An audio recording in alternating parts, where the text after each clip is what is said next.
¿Qué tal, amigos? Una vez más nos encontramos aquí a través de esta charla para reflexionar, seguir reflexionando tantos temas interesantes que pues hay a propósito del matrimonio y la familia. Hoy quiero tomar un tema o abordar un tema que es también muy significativo en el contexto de la vivencia de los esposos. Hemos hablado del amor en el matrimonio. Hemos hablado de este amor la semana pasada, que tiene que ser un amor maduro, es decir, un amor que crezca, un amor que se vaya perfeccionando, ¿sí? Y esto, pues, tiene también diferentes, vamos a decirlo así, en el buen sentido de la palabra, diferentes consecuencias.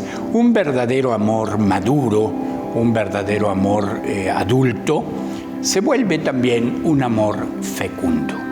Y ese es el tema que yo quiero hoy tratar en esta ocasión. Y como lo he hecho en las anteriores charlas, quiero empezar también leyendo un trozo del Evangelio. En este caso, el capítulo 5 del Evangelio de Juan.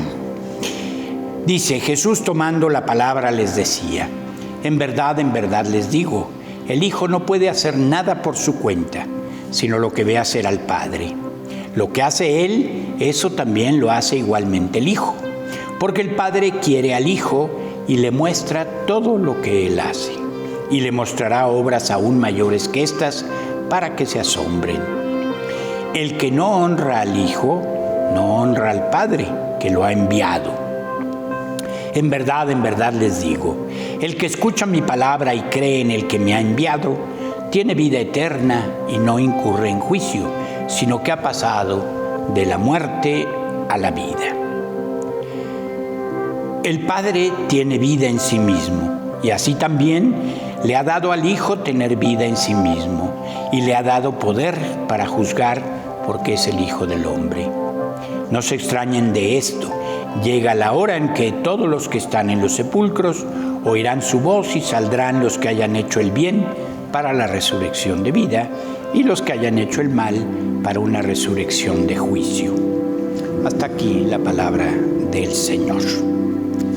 Entonces, partiendo de esta idea del amor fundamental, constitutivo del matrimonio, podemos hablar de un amor fecundo, y viene al caso, creo, también en ocasión del próximo, ya muy cercano, Día de las Madres.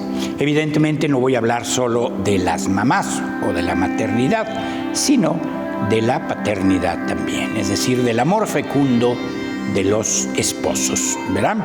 Entonces, al reflexionar sobre este tema, evidentemente, al tomar el Evangelio, hablar de la palabra de Jesucristo, naturalmente él se refiere a su Padre.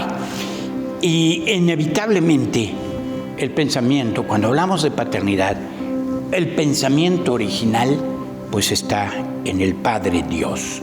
El Padre Dios, que es principio de todo bien, principio de toda cosa buena, inspiración, por supuesto, de toda paternidad y maternidad que puedan existir. Desde pequeños aprendimos a orar, y aprendimos, muchas veces no oramos, sino solo recitamos esa oración que llamamos la oración del cristiano, la oración de los hijos de Dios, el Padre Nuestro. En esta oración, precisamente, la primera palabra que aparece, que decimos, es Padre. Entonces vamos a ver qué nos evoca esta amable expresión, el Padre. Cuando hablo del Padre, no quiero excluir, por supuesto, el tema de la madre, la maternidad, pero hablamos en este caso, en un primer lugar, del Padre Dios, como decía, principio de todo bien, principio de vida, como lo escuchamos en el texto del Evangelio. Entonces, podríamos pensar que hablar de un Padre todopoderoso, significaría, según nos dice el Evangelio, permanecer siempre niños, creyendo así que la religión nos infantiliza. ¿Sí? Podemos creer que la ciencia de Dios, la teología, suplirá nuestra ignorancia y su fuerza nuestra debilidad. ¿Qué? ¿Será que Dios nos quiere enanos? Ya que nos dice que si el hombre se eleva, Dios se encarga de rebajarlo, y si se abaja, Dios lo levantará. Aquello que dice, el que se ensalza será humillado y el que se humilla será enaltecido. ¿Dios nos quiere así, pequeños? No. Todo hombre es hijo antes de ser padre. Toda mujer es hija antes de ser madre. Ahora, ¿habría que dejar de ser hijo para convertirse en padre? Los psicólogos estarían encantados de explicarnos esto. Pero en realidad lo importante, como ya mencionaba la vez pasada, es convertirse en adulto y por tanto en persona madura para lograr una paternidad verdadera, de donde surge la fecundidad del amor. ¿Cuándo nos hacemos adultos ante nuestro Padre Dios? Adultos. Primero, uno se hace adulto frente a su Padre, fíjense, cuando ya no espera nada de Él. Nos dio la vida, el Padre, la Madre, pero llega un momento en que tenemos que ser maduros, autónomos y vivir nuestra propia vida. Pero aquí en este caso, ¿cómo podemos decir que ya no esperamos nada de Dios? La actitud de un adulto exige no estar esperando regalos, no estar esperando dádivas, saber que lo que le pedimos a Dios, Él lo quiere realizar a través de nosotros. No tiene otra manera de dárnoslo que si nosotros lo trabajamos. Entonces, cuando le pedimos algo a Dios, tenemos que comprometernos. Es el padre que ya no le da todo a su hijo. Cuando es pequeño el niño, pues le dan todo, la papilla, todo preparado, todo hecho, todo muy bien. Después ya no. Qué mal se vería un joven que su papá le diera de comer en la boca, ¿no? Bastante mal. Entonces, ¿quién es el padre que le da? ¿Qué es lo que el padre le da al hijo? Lo que le enseña, lo que le ayuda, lo que le impulsa, para que él, el hijo, lo haga. Nos volvemos adultos ante nuestro Padre cuando sabe el hijo, o más bien el Padre, que ya se lo ha dado todo al hijo. Eso es lo que nos dice Jesucristo. El Padre ha puesto todo en mis manos. Jesucristo, un adulto verdadero, ¿verdad?, dice, yo actúo, pero tiene siempre como referencia a su Padre. El verdadero Padre libera al hijo, no lo mantiene sujeto, no lo tiene como esclavo, no lo tiene como para hacer solo lo que a él le diga. Le da todo para que él pueda a su vez convertirse en padre. El buen padre no genera dependencia, la cual siempre produce irritación, angustia y agresividad.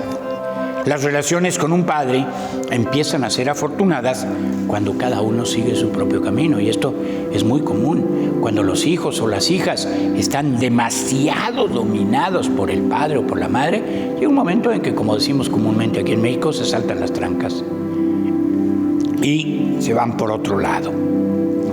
¿Qué significa creer que Dios es nuestro Padre?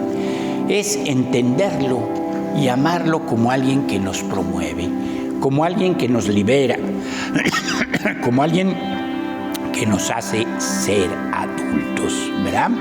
Entonces, la actitud del hijo al Padre, y estoy hablando de nuestra actitud como cristianos a nuestro Padre Dios, pero también la de cualquier hijo hacia su padre, la de cualquier hijo hacia su madre. La actitud primera y fundamental es acción de gracias. ¿Qué es una acción de gracias? Es una afirmación de alegría, orgullo, confianza, al reconocer que todo lo hemos recibido de Dios nuestro Padre. Por eso Jesús decía con orgullo precisamente, todo lo tuyo es mío. ¡Qué maravilla! Nunca acabaremos de empaparnos del cariño y de la generosidad del Padre. Y es lo que tenemos que reconocer de nuestros padres, que nos han dado la vida, un apellido, una familia, un amor, unas posibilidades, nos han señalado un camino. Ahora no tenemos más que agradecer y sentirnos obligados. Entonces la segunda actitud es compromiso. Un hijo que reconoce el trabajo, la tarea, el amor, fundamentalmente, de su padre, sabe que ha recibido todo y que ya no hay más que dar, pero que le toca comprometerse con lo que ha recibido. Y entonces le corresponde, a su vez, hacerse padre.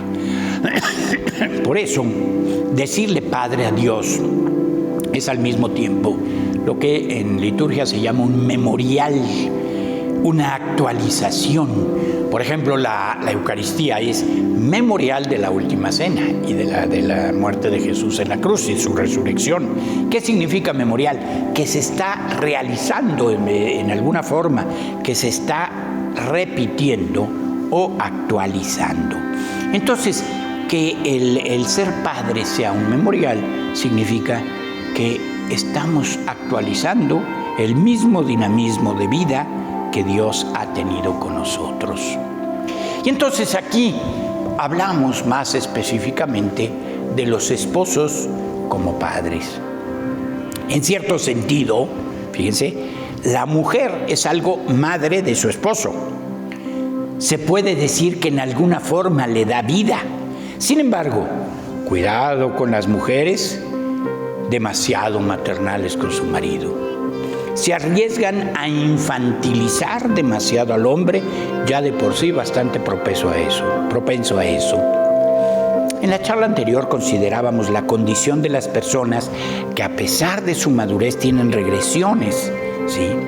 Y entonces, que manifiestan en sus actitudes algún tipo de inmadureces, obviamente, que en este caso, cuando se trata de la dependencia, hay varios tipos de dependencia y ahorita hablaré de esto, dependencia, obviamente enfermiza, del hombre con la mujer, o de la mujer también con el hombre, los psicólogos le llaman el síndrome de Peter Pan y el correlativo complejo de Wendy, cuando la mujer depende del hombre en forma, desde luego, inmadura, y cuando el hombre depende de la mujer en esa misma línea.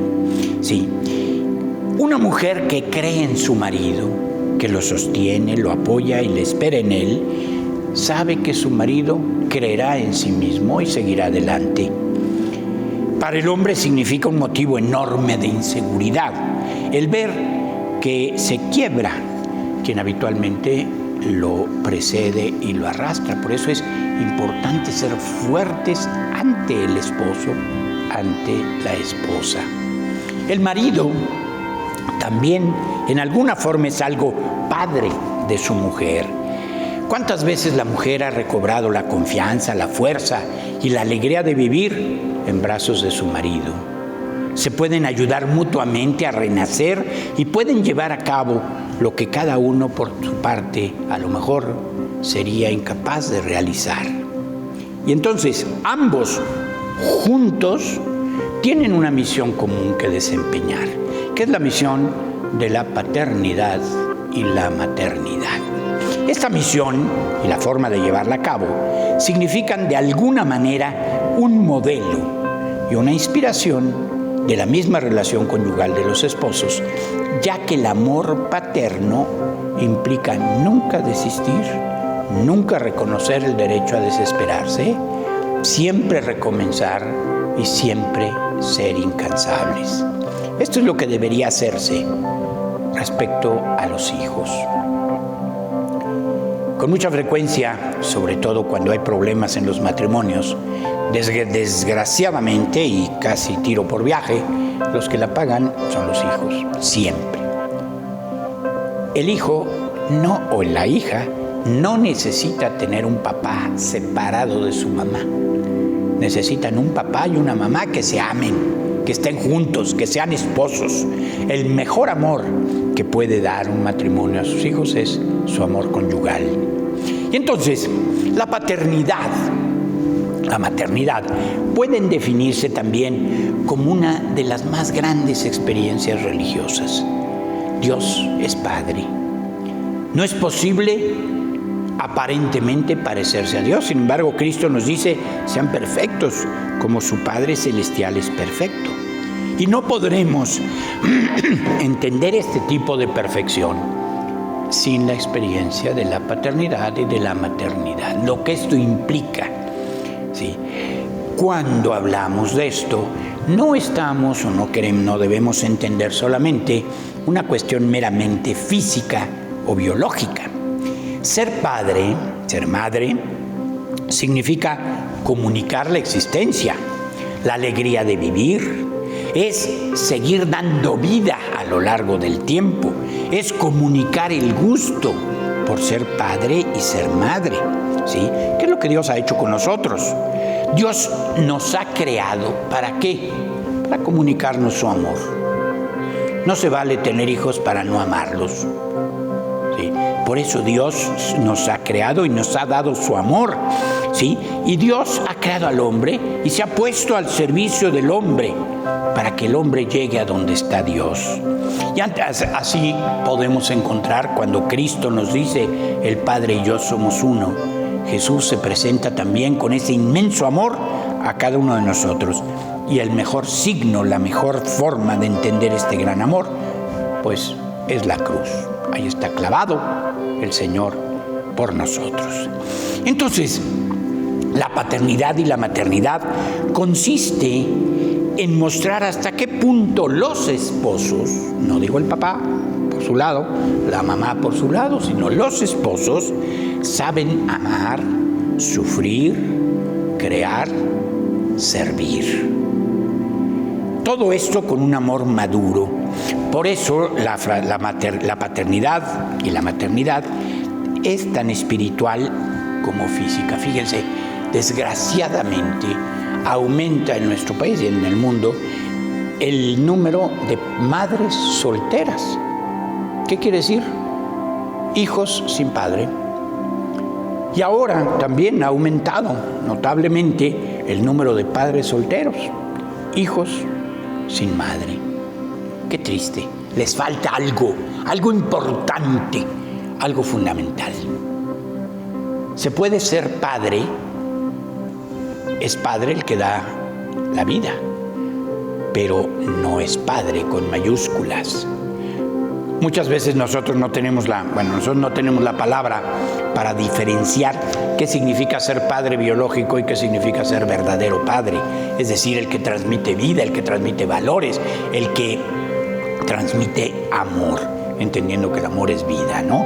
Entonces, es importante darnos cuenta de que tenemos que pasar de un amor meramente material a un amor maduro como padres, como madres. Cristo nos compara con el Padre. Dice, ustedes que son malos, saben dar cosas buenas a sus hijos, ¿verdad? Y nos refiere a Dios, ¿cuánto más el Padre les dará a ustedes el Espíritu Santo? Hay que tener en cuenta que la paternidad y la maternidad, o mejor dicho, en la paternidad y en la maternidad, el hombre y la mujer están hechos o se hacen iguales a Dios, a imagen y semejanza de Dios. Y entonces podemos decir que la paternidad desde el punto de vista humano y espiritual está inscrita en cada uno de nosotros. Es la capacidad de ser buenos, especialmente con los que dependen de nosotros. Es muy interesante ver que cuando Dios llamó a Abraham, lo hizo padre de los creyentes. Por eso le llamamos nuestro padre Abraham. Y para lograr esto, no le dio un curso, no lo llevó a un retiro, ni le dio pláticas. Cuando quise revelarle quién era Dios, simplemente le hizo experimentar la paternidad. Un hombre ya grande, muy viejo, al que le promete una gran descendencia. Y Abraham se dejó de Dios. Su educación fue su paternidad. Y Abraham dejó que lo llevara a donde él quisiera. Sal de tu tierra y ve a donde yo te indicaré. Fíjense, esa es la experiencia también primordial de María, la Madre del Señor.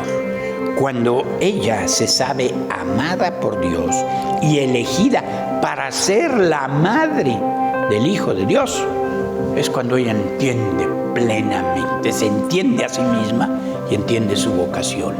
Hágase en mí según tu palabra. Entonces, ¿qué pasa? Se hace dependiente de Dios, porque se ha descubierto a sí misma semejante a Dios. Ella ahora es madre del Hijo de Dios. María así se convierte en la madre de todos los creyentes y su maternidad la coloca entre Dios y todos los hombres.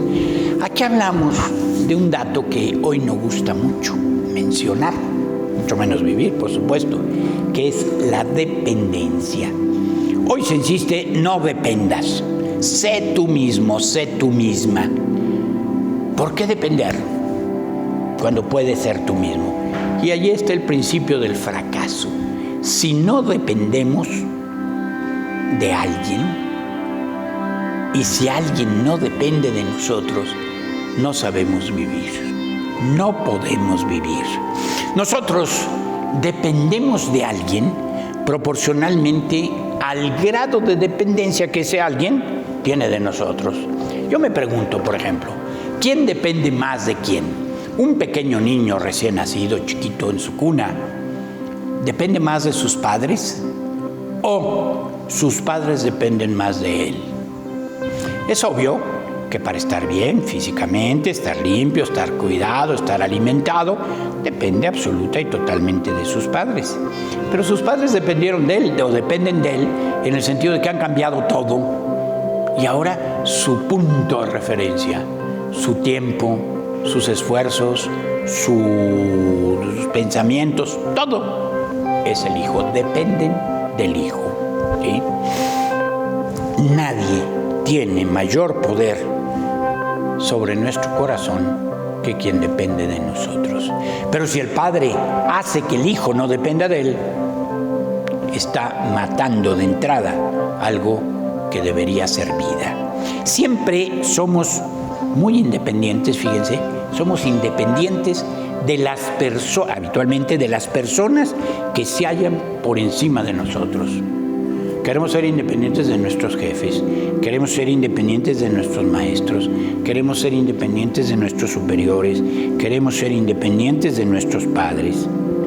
Pero no podemos hacernos independientes de las personas que dependen de nosotros. Y esos son generalmente los hijos. Por eso también muchas mujeres se hacen dependientes de sus maridos y los maridos de sus mujeres.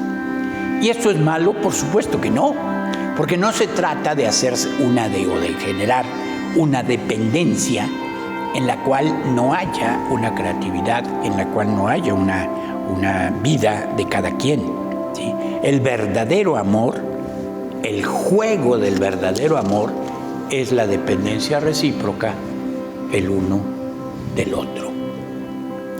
Malo, por el contrario, cuando los padres quieren hacer de sus hijos dependencia de ellos. Tú haces lo que yo diga y solo lo que yo diga y solo puedes actuar si tienes permiso mío. Fatal, pésimo.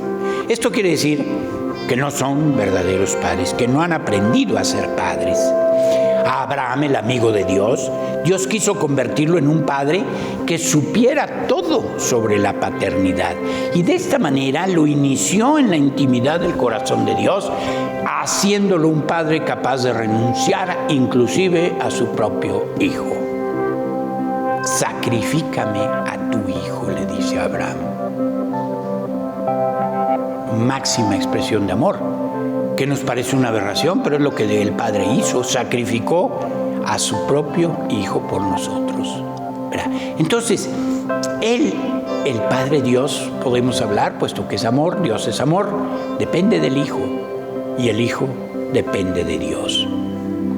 El secreto del corazón de Dios nos lo enseña Jesucristo en la parábola especialmente del Hijo pródigo. Este pudo prescindir de su padre y se fue, pero su padre no pudo renunciar a él. Entonces es muy interesante que él siempre sigue con la idea, muy madura, muy realista, de que el hijo que se fue sigue siendo su hijo. El hermano dice, ese hijo tuyo, que ya no es mi hermano, ya renunció a ser su hermano. El padre no. Y entonces nos dice la parábola del hijo pródigo, el capítulo 15 de Lucas, dice cómo cuando regresa el hijo, lo vio de lejos y nos dice una frase extraordinaria. Se enterneció profundamente. ¡Qué maravilla! Ese es Dios, ese es el Padre, ¿sí? Entonces, la tarea consiste en hacer, no en hacer que los hijos prescindan de sus padres, pero aun cuando esto suceda, que puedan ellos decir, mi padre es mi padre, a pesar de que yo no he sido buen hijo. Y la satisfacción del padre o de la madre de poder decir, he sido un buen padre, una buena madre. Y esto es mucho más doloroso, porque los padres dependen mucho más de los hijos que los hijos dependen de sus padres. Pero esto es también el amor adulto y maduro. Si nosotros dependemos de Dios en el orden de la gracia, de la vida, de la existencia, del perdón, Dios depende de nosotros en el orden del amor, puesto que nos ama infinitamente más de lo que nosotros podemos amarlo. En este sentido podemos decir, Dios depende de nosotros mucho más que lo que nosotros dependemos de Él. Contemplemos a Jesús, nuestro Dios crucificado, y pensemos quién está más atado, más vinculado, más dependiente, más vulnerable. En la cruz se lee el misterio de la paternidad. Por eso Jesús dice también, quien me ve a mí, ve al Padre. Los hijos significan para sus padres una verdadera aventura. Con ellos no tienen ninguna seguridad de que serán buenos, inteligentes, exitosos y normales. ¿Quién puede decir? Yo me imagino cuando nace una criaturita, todo el mundo se pregunta, ¿qué va a ser de este, no? ¿Cómo va a ser? ¿Qué va a lograr? ¿Verdad? Y lo único que pueden decir respecto a ellos no es que yo me comprometo absolutamente a que mi hijo o mi hija sean totalmente exitosos, que les vaya siempre bien, etcétera. No, simplemente tendrán que decir, lo amaré. También sufriré por él, lo perdonaré siempre, trabajaré por él, en forma tal que un día él se despertará al amor maduro que yo le estoy brindando, mi hijo o mi hija. Eso es lo que pueden decir los padres. Es el misterio de la paternidad y la maternidad, que es el verdadero misterio. Y ahora, también en este sentido, ser padre no significa solamente dar la vida físicamente, biológicamente, significa educar, también educar. La familia, que es forjadora de personas, es educadora en los valores y educadora también en la fe. La educación religiosa no es otra cosa que el hacer comprender vivencialmente a los hijos que Dios es nuestro Padre.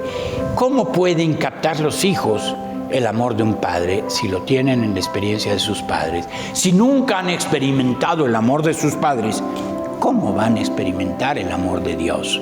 ¿Verdad?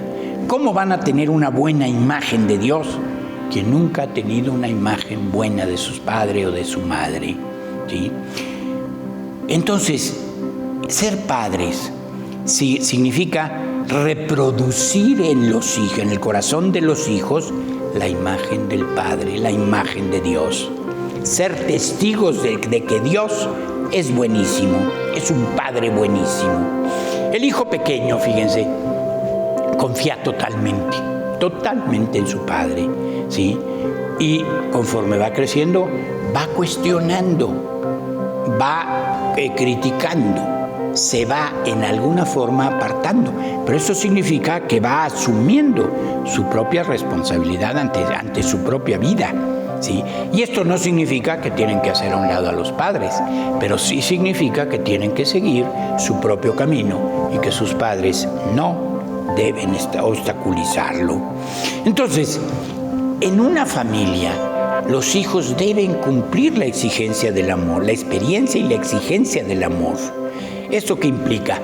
¿Cuántas veces vemos, sobre todo en periodo de adolescencia, a los niños, a los muchachos, a las muchachas, que se ponen en una actitud totalmente rebelde? Y entonces los padres creen que castigándolos, poniéndoles sanciones, obligándolos, presionándolos, coartándolos, es como los van a corregir. Cuando un hijo o una hija actúa en esa forma, quiere decir que le falta una muy buena dosis de amor. Hay que dársela. Esa dosis de amor significa no el estarlos apapachando, no el estarles dando por su lado, no el estar complaciéndoles todo el tiempo. Significa la sana y verdadera exigencia que nace de un amor incondicional. Quien no ha sido amado no sabe lo que es amar. Es muy triste. Por eso es urgente darnos cuenta de que cuando no hay familias buenas, familias integradas, familias que se amen, no hay individuos sanos. ¿Cómo vamos viendo en nuestra sociedad que cada vez más hay más delincuencia, más de todo lo negativo? ¿Y de dónde sale eso? En la familia. Se aprende en la familia. Entonces, cuando un hijo se vuelve difícil es precisamente porque no tiene aquello a lo que tendría derecho. Y entonces se vuelve difícil. La educación para que el hijo llegue a su tiempo a ser un buen padre consiste en un buen aprendizaje que se logra a través del contacto y la relación de personas, no de cosas, ¿sí? Muchas veces el padre está ausente, y no porque no esté físicamente, sino que deja en las manos de la madre la educación de los hijos. Y el padre tiene la responsabilidad de educar igual que la madre. Un niño, una niña, tienen tanta necesidad de su papá como de su mamá. El papá ha de conducir a sus hijos hacia la mamá y la mamá ha de conducir a sus hijos hacia el papá. El hijo o la hija admiran a su padre y a su madre, pero el mejor servicio que ellos pueden prestarles no es subirse a un pedestal y decir, mira, yo soy tu modelo, aprende. No, hay que revelarles que ellos también son humanos, que los padres son humanos, que a su edad no eran mejores que ellos, que eran igual de flojos, atolondrados, traviesos, desobedientes o más que ellos, pero que eran ellos, ¿sí? Cuando los hijos saben esto, pueden crecer bien, porque entonces tienen una esperanza, no de que tengan que imitar un modelo inalcanzable, sino que están imitando a alguien que es como ellos. Yo recuerdo en una ocasión, uno de mis hermanos me platicaba que sus hijos estaban chiquitos, encontraron, sabe Dios dónde, una boleta de calificaciones de mi hermano. Y llegaron con su papá felices diciéndole, papá, ya nos dimos cuenta que también tú tuviste 5 en la escuela, ¿no? Y la respuesta de mi hermano fue genial, que no era una respuesta, dice, sí. Dice, pero entonces los 5 sí valían, no como ahora. Qué tontería, bueno, pero no, eso es otro boleto, ¿no? Pero se dieron cuenta de que su papá también tenía 5 en la escuela y que podía fallar y que fallaba, pero que ahora era un padre bueno, ¿sí? Y entonces, esto es lo que hay que cuidar, ¿sí? Cuando los hijos saben, repito, crecen diferente.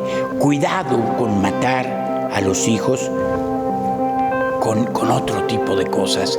Decirles, yo soy perfecto y tienes que ser perfecto como yo. El hijo tomará estas palabras y serán su herida y su cárcel durante todo el tiempo. ¿Hay que tener autoridad? Por supuesto que sí. Un adolescente, un niño que no sabe de la autoridad de sus padres, está perdido. La autoridad significa poner cauces.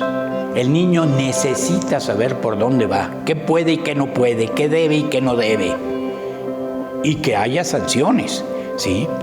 Pero no es la autoridad que impone un orden con intransigencia e intolerancia.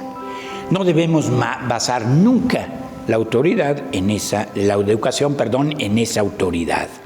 Entonces, ¿cuál es la autoridad que los padres tienen o deben tener? La autoridad moral. Yo soy como tú, soy igual de defectuoso como tú, pero he madurado, he crecido y ahora soy padre. Y tú tienes que crecer y un día serás padre o serás madre. Y entonces, cuando no se da esta autoridad moral, entonces viene una sujeción que viene siendo degradante para los hijos e indigna. ¿Sí? La autoridad del padre está al servicio de la voluntad para fortalecer, está al servicio de la persona y al servicio de la libertad. Entiendo que el arte, y por eso menciono esta palabra, el arte de educar no es fácil. Para poder ejercer el arte se necesita ser artista. ¿Cuántos padres no son artistas? Pero se puede aprender a ser artista. Es un arte de ir forjando, como el escultor que va sacando la imagen que quiere. Así los padres tienen que ir forjando la imagen que quieren de sus hijos. Muchas cosas, muchísimas cosas se pueden decir a propósito de esto. Hay ciencias de la educación que podrían abundar e inclusive corregir muchísimas de estas cosas, ¿no? Pero yo creo que un aspecto muy importante que podría resumir todo esto es: cuando un hijo se siente orgulloso de sus padres, va por buen camino, está en la línea. Cuando los hijos reconocen el papel, la tarea, el esfuerzo, el arte de sus padres, entonces están teniendo vida, están en el camino correcto, y pues ojalá que esta sea una conciencia que cada vez se vaya repitiendo más en los matrimonios, en las familias de nuestra patria, de nuestro país. Que Dios los bendiga y nos veremos, Dios mediante, en la próxima.